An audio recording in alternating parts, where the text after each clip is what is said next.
General Manager Adam Peters and head coach Dan Quinn are back from the NFL Scouting Combine. And up next, free agency.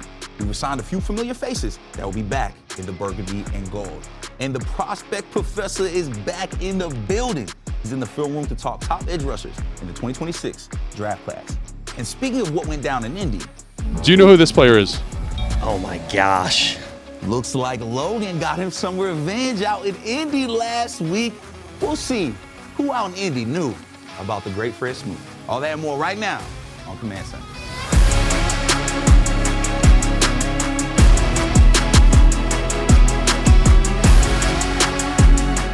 Welcome into Command Center here from the Big Bear AI Command Center studio. I'm your host, Brian Colbert Jr. here with some great guys. Santana Moss, Fred Smoot, and we're welcoming in Logan Paulson from out in Indy at the Combine. Lo, Fred, missed you so much, man. How was your trip? I miss you guys too. My trip was good, man. The Combine is always a great time to kind of get familiarized with the prospects, see old friends, and kind of get some inside information from scouts and people running around Indy. You know how it is. It gets crazy most out there. Definitely. So. And Logan, man, while you were away, we finalized our coaching staff on both sides, offense and defense. I'm going to start with you because you're always in the film room. Yeah. How excited are you about how this coaching staff shaped up? I mean, I think I'm really excited because for the offensive side specifically, like the youth, right? Yeah. I think back then at that early kind of 2010, 2011 Shanahan Commanders, group. and they were a bunch of young guys who were they didn't know everything, but they were willing to learn and try new things and kind of differentiate themselves. And that's the vibe I'm getting from this staff. Obviously not a one-to-one comparison, but that gets me really excited for what's coming offensively. And defensively, they're going to have to love this, right? Because I call it organized chaos at its finest. You look at the background of all the defensive coordinators he's worked with,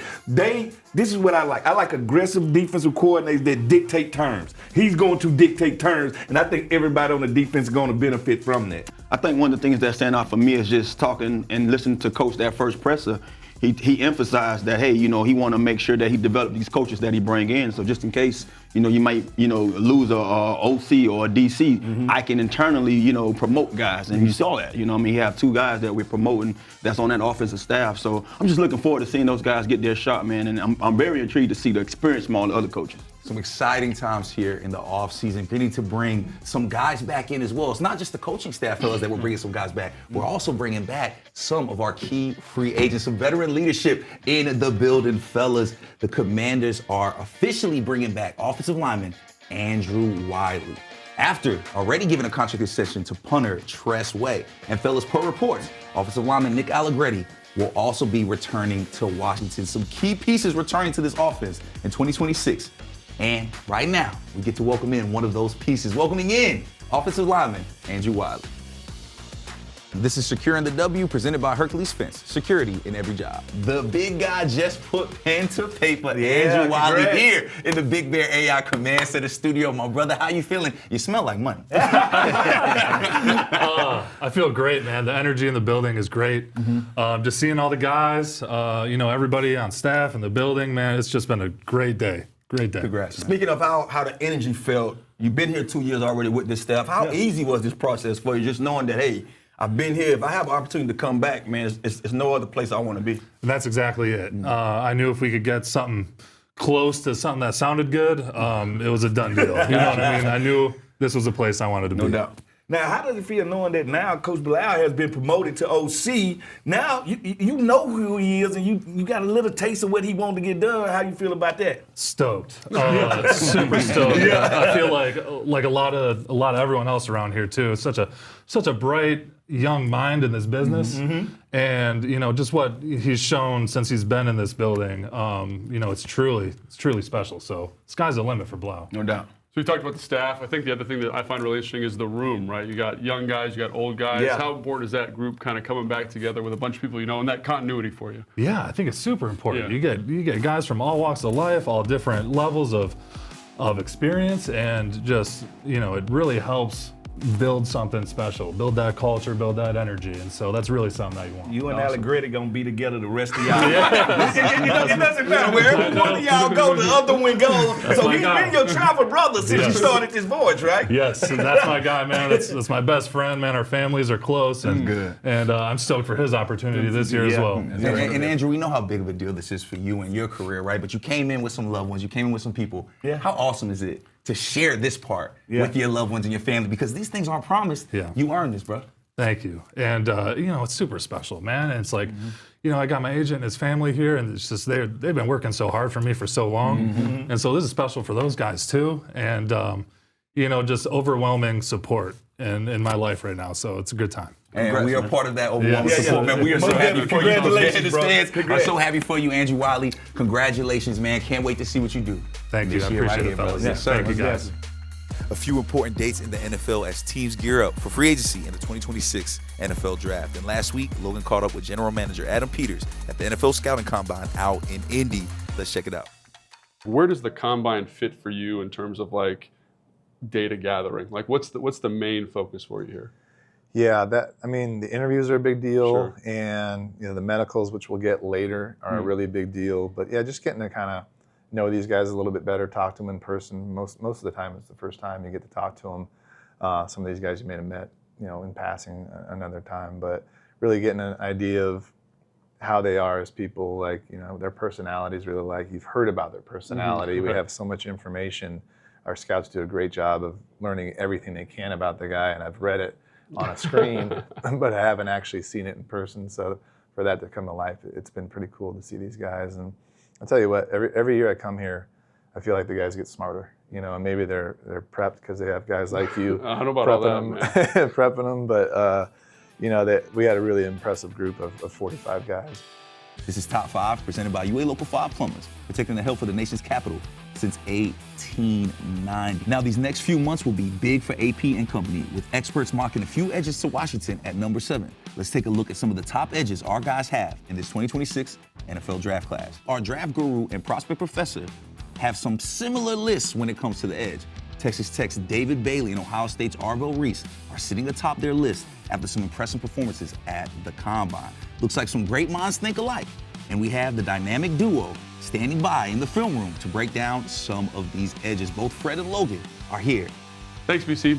Fred just got back from the Combine. And I just want to kind of go over some edge rushers that we saw out there and guys that have been mocked to Washington really more than anything. Because let's start with the first guy on here, and this is our guy, Ruben Bain, the guy from, it's really Tana's guy. No. He's a game wrecker, but I heard about the short arms at the Combine. So, Fred, I knew you were going to bring that up, so I put this clip on here, and I said to myself, this is what short arms look like, then I'm okay with it. Watch him. Watch the extension of the hands here into the chest. Yeah. And then this is what you want to see, Fred. Control that offensive lineman, right?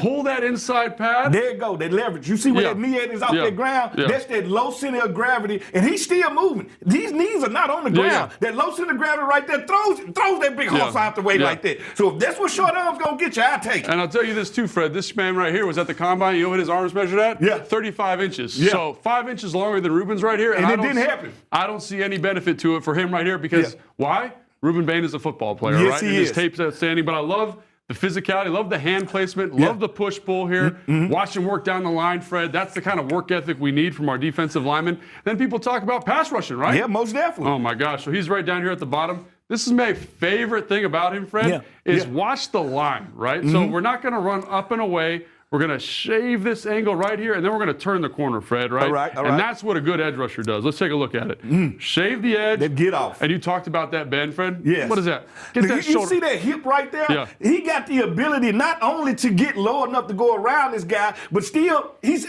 still on his feet. He's still tracking the quarterback. And that get off. Could you take me back to that get let's off? go back to take me to that get off right there. This is unbelievable. This get off right here. Oh, I'm out of there right there. I'm out of there, coach. I'm headed to go get the quarterback. Yeah, and I love the angle, love the finish, and the ball awareness. This ball is out on the ground here. We're getting turnovers. That's what you want from big-time edge rushers.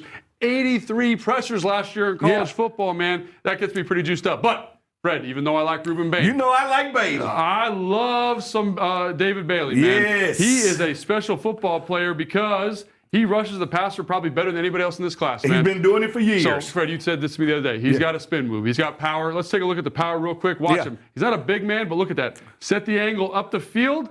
Attack the offensive lineman, and then we're just going to push him right back into the quarterback's lap. Oh, love that. That goes speed to power right there. He ran the hump and said, I'm finna go speed. Yeah. Right when the tackle sets, Yep. right when he sets, he gets right in his chest and say, no, I'm not speed. This is all power right here. And he pushes him right into the quarterback lap right there. If I'm a DB out there, I'm not moving. I'm going to sit right there can't wait on you to throw the ball because I got this man right here causing chaos in the backfield. I love it. And so people say, oh, man, we got to take care of him. We got to make sure we're taking a look at it. So what we're going to do, we're going to put a little chip help over here, right, Fred? Yeah. But I've got enough moves. I can do it myself, right? So watch. I'm going to work the chip and then watch this spin. Little whoop. Right? What's that about, Fred? Mine look the same. I need all my DNs and edge to be able to dance. Yes. If you can't dance, you cannot rush the passer right here. And this is dancing right here. Excuse me. Because the guy understands football. He seen this guy had the wide legs. He ain't going to be able to move. He sprint off of him, sprint inside, make the sack. Yeah, and again, like, this is the stuff he saw all year. Yeah. So if we end up with 15 sacks on the season, 77 pressures in 3 less games than Bain. 77 pressures. Forget the sacks. Yeah. 77 times quarterbacks were uneasy because of David Bailey. Yeah. That tells you everything you need to know. So, again, 2 hyper-productive players, very different styles. One's super twitched up, one's a little bit bigger, heavier dude. And now we're going to kind of get the freak of the group, right? That's Keldrick Falk. And the thing about him, man, is he is this man right here. Just a big old man. He's 6'6", he's 280. And he's 19. He's 19 years old. Not only he the biggest, he the baby. Yeah, he's the baby of the group. He's the baby out the group. Yeah, and so just watch this, Fred. I mean, remember, he's 6'6" now. Yeah. Watch him dip this. What is this, his left shoulder? Watch him dip this right under this tackle here. Oh, yeah. I don't know if that seems like pretty special movement skills there to me. Get skinny. That's what they taught when you rushing the edge right here. Right here, I need to take my chest away. He took his chest away, he got skinny, and beat him around the corner. And so the thing about him, Fred, is he plays on the edge. He plays defensive tackle, plays nose, and has a lot of pressures, but not a lot of sacks. I worry about the pressure number more with him, right? Yeah. It's very high, makes me very confident. And not just the pressures, not just the sacks, but at his height and his length, what about the PBUs? What about the ball being knocked down? What about him changing the course of how a quarterback and the arm angle that a quarterback has to throw from? Yeah, and then this is the one to me that shows kind of his athleticism right here, Fred. Yeah. Watch him kind of negotiate this chip, get vertical, and you talked about PBUs. We're getting hands on footballs right there, right? And that's what you're going to do at 6'6" right there. Like, he's causing chaos, and it might not show up on the numbers, but he's causing chaos. Dude, really excited. I mean, these are players that I think are really good football players, in contention at 7. And the more I watch these guys, Fred, the more excited I get. The more excited I get. Yeah. BC, back to you. Our guy Logan with a front row seat out in Indy. Now it's time for Best Seat in the House, presented by SeatGeek. The most disruptive idea in ticketing, a ticket that works. Expect the expected. SeatGeek.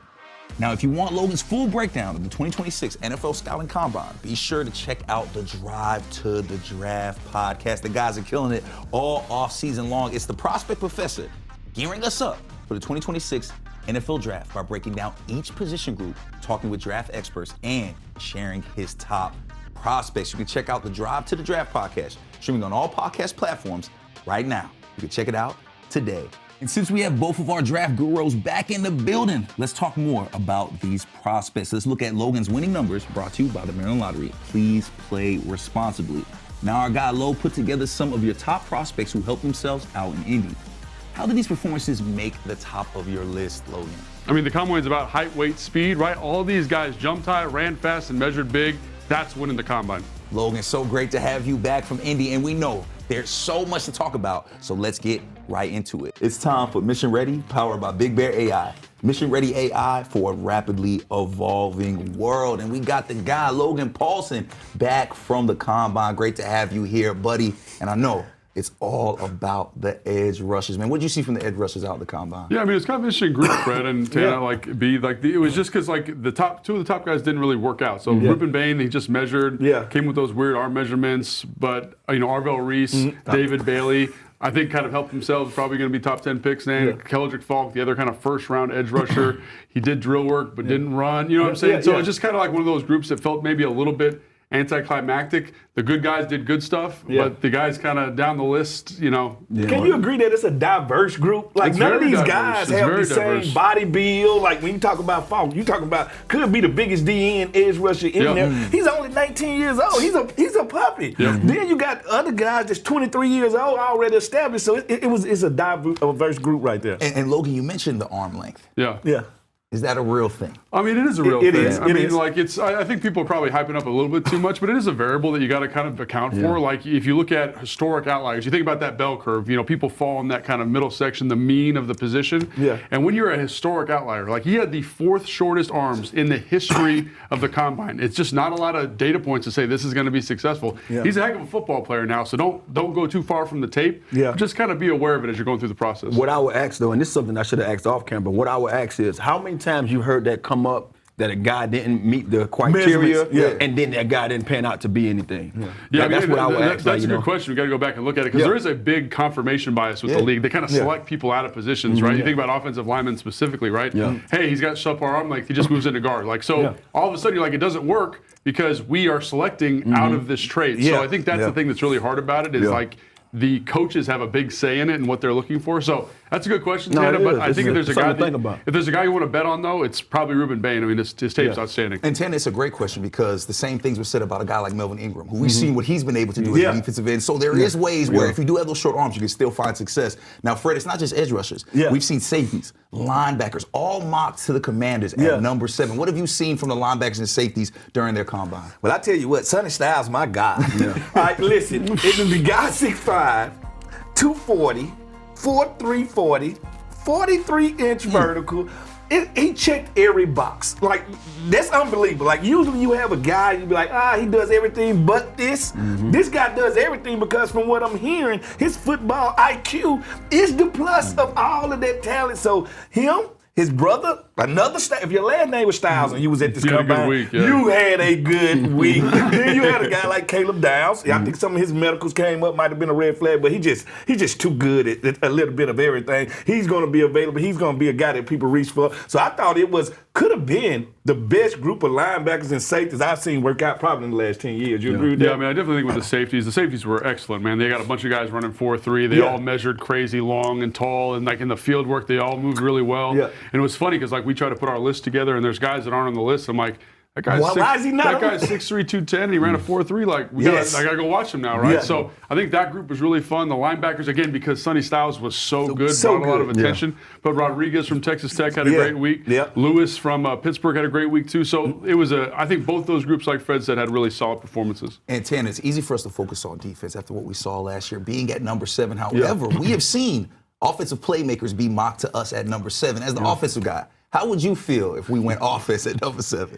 I'm not against it. I think one of the things that always stand out to me in the draft is the best available player. Yeah. I think when the guy that you're really slotted to say this is what we need more than anything defensively, if he's not there or they're not there, because there's a few guys you probably could put in that slot. If you don't have that position sitting there available, then I'm not against going out there because it's going to be a lot of guys in the offensive side of the ball that may be around. You might get a Love around. You might get a Sadiq around. You might get, a Tate around. You have those guys there too. These are capable guys that can make your offense better as well. Fellas, man, great to have Logan back, man. It's weird. I feel like we ain't been this us 4 in a minute. We missed you, brother. We did. Fred missed you more than anybody, man. Look at that kindness. Hey, Logan was out at that combine, and we put my guy to work, not just evaluating prospects, but also getting to catch up with the best fans in the NFL. This is your can't miss moment presented by FanDuel. Make every moment more with FanDuel, an official partner of the Washington Commanders. Let's see what Lo was up to in Indy. What you doing, Logan?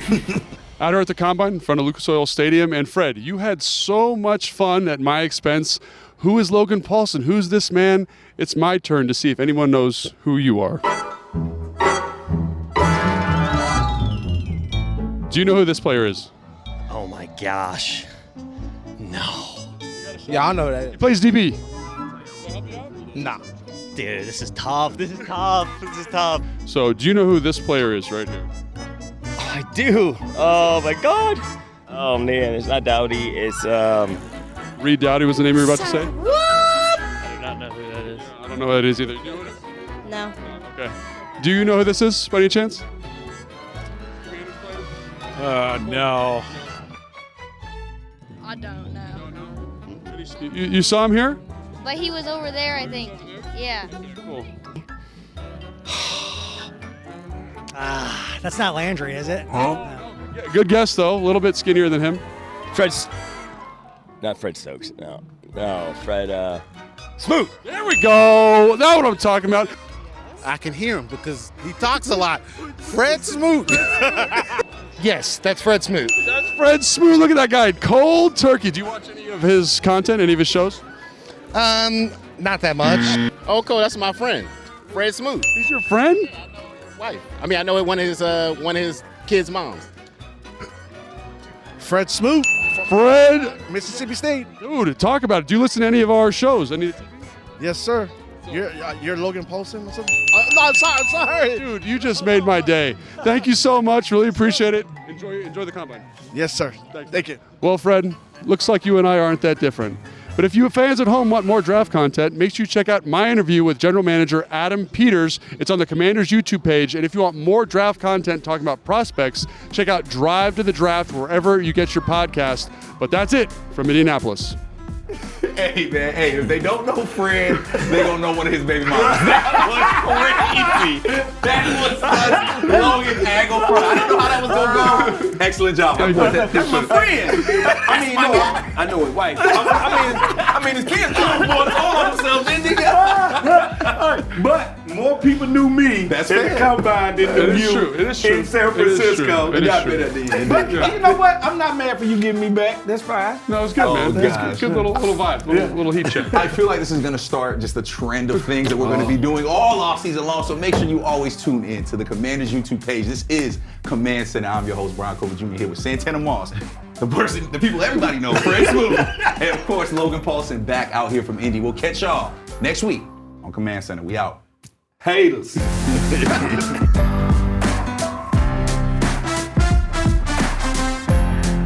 Command Center was filmed at Big Bear AI Command Center Studio. Big Bear AI offers mission-ready AI for a rapidly evolving world, proudly protecting the Washington Commanders and its fans.